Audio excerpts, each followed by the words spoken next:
everyone. So today we will be discussing solutions. We will learn all about solutions. We'll learn how to prepare solutions, what are the factors that affecting on solutions, how can we determine if the solution is saturated or unsaturated, how can we determine which chemical will be dissolved or will not be dissolved in a solution. So we will learn all about solutions. We will start first with what is a solution. Sorry, what is a solution? Solutions have two components. The first is solvent and solute. Any solution has to have solvent and solutes. Solvents usually is the biggest amount. So the highest amount will be the solvent.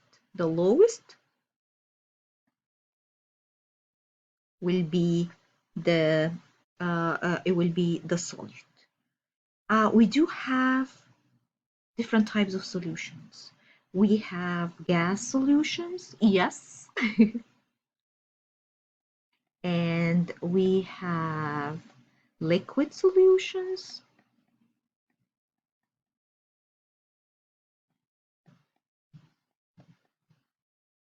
And we have solid solution. Yep.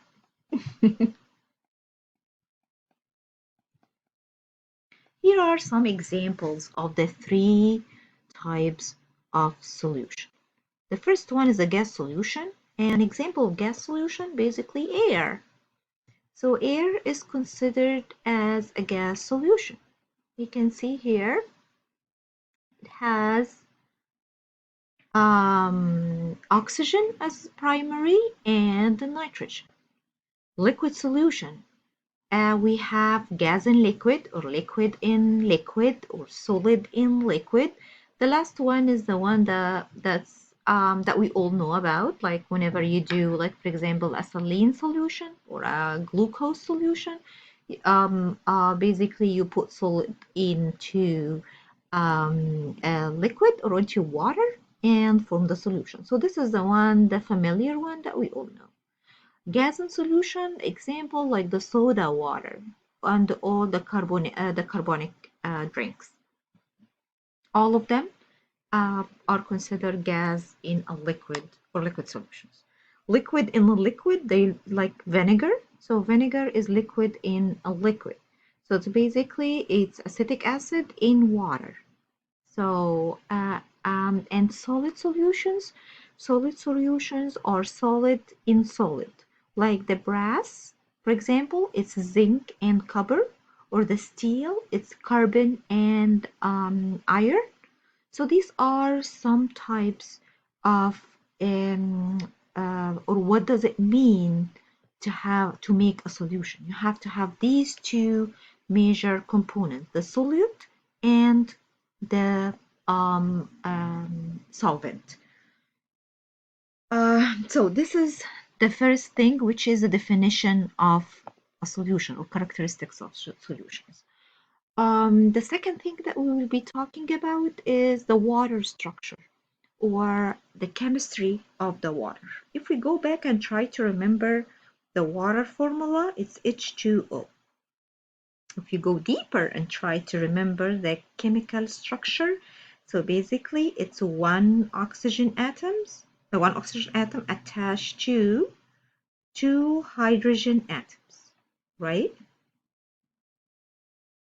And they are attracted to each other by covalent bond. Covalent bond.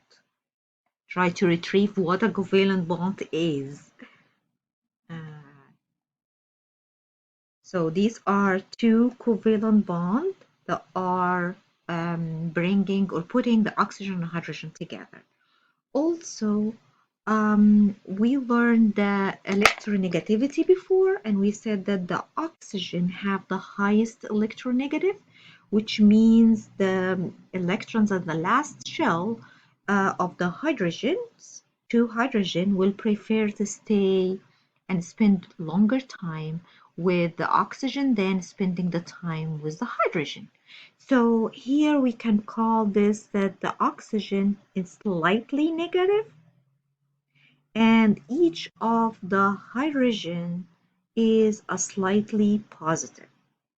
So you have a polar molecule here. And when we have another water molecule, sorry, that's not right. Go down.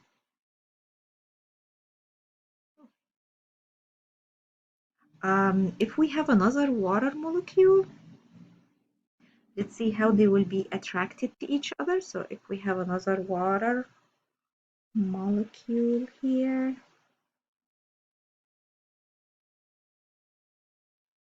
let's say it's this one, another hydrogen atom, partially negative, partially positive,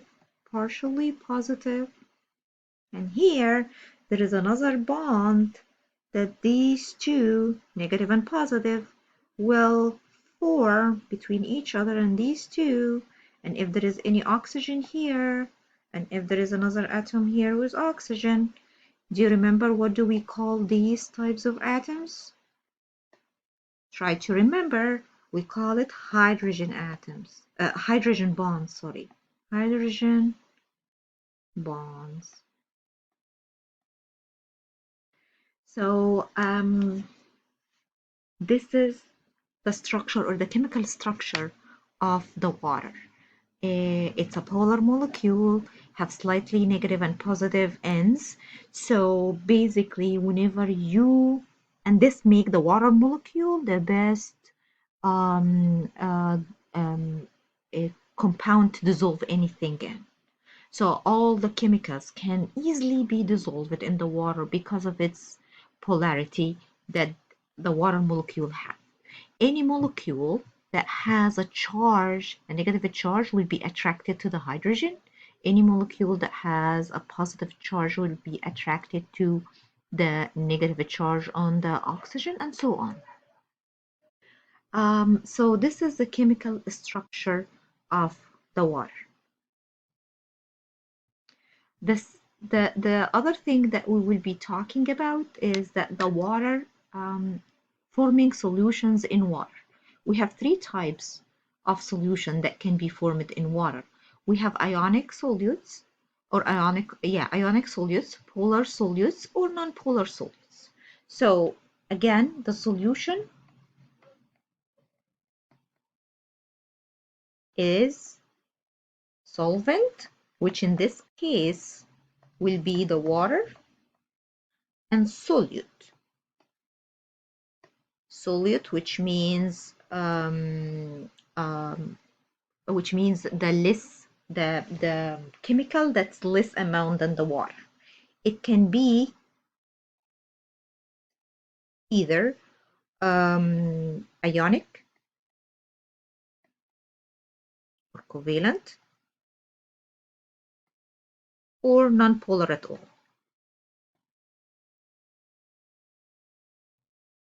Ionic, I will give you example here, like dissolving the NaCl in water. So this is an ionic molecule. And why it's ionic molecule? Try to retrieve information from before. So it's ionic molecule because the sodium and the chlorine get together by, yes, ionic bond. Exactly. And here, this one is covalent molecule because the two molecules get together using a covalent bond. Non-polar molecule, these are the molecules that's not polar at all. It doesn't have any charge. And examples here like the oil, for example. So now let's try to dissolve and see what happened when ionic molecule start to dissolve in water. So one ionic molecule or ionic solute. So ionic solute, and as again, example NaCl. So basically our equation is NaCl plus water. What will happen to the NCl as soon as you put it in water? It will ionize into positive charged sodium and negative charged chlorine. And of course we know that the water is H2O, right? And this is partially negative, and each hydrogen is partially positive, correct? So basically the water will start attracting the sodium and taking it out of the solution, attracting it and taking it out, because this is negative and this is positive. And the chlorine will be attracted to the hydrogen atom. All the atoms will be this way. Let's get you a photo so you can imagine. We discussed this before already, but let's just try to remember. Okay, so here you go.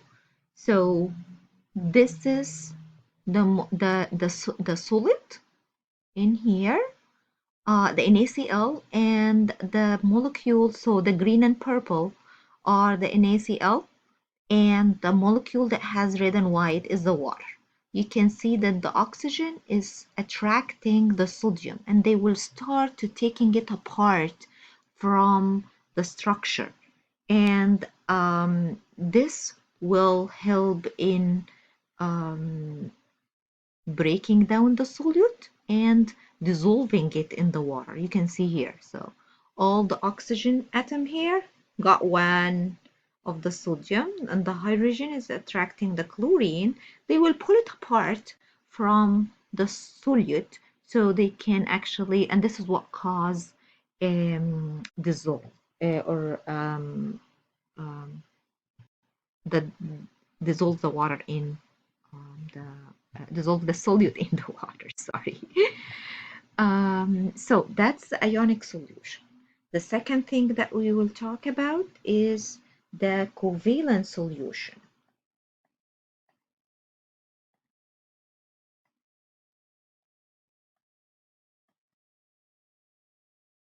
Covalent solution is different. So covalent solution, let's see example here. Covalent solution is like methanol. So you can see the methanol here is CH3OH. So here you can see that the CH3OH has only one side of the molecule, which is this side here, that has a negative charge. So this part will be as a whole polyatomic molecule. The OH is the active part of this molecule. And this part will be attracted to the hydrogen because it's a negative. And then you can see the methanol water solution with hydrogen bonds. All the pink colors here are hydrogen bonds. The third part, or the third type, is solution with non-polar solute. As I told you, it's like the oil. So when you put oil in the water or grease, they don't dissolve because they are not polar at all. And we have a rule in chemistry that we discussed before that state that polar dissolve in polar, non-polar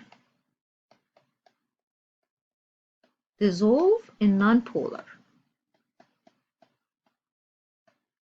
So water is polar. CH3OH is non-polar, is a polar molecule as well. So here is the example. H2O, CH3OH. And here non-polar oil can be dissolved in any organic chemical. Okay. Um, so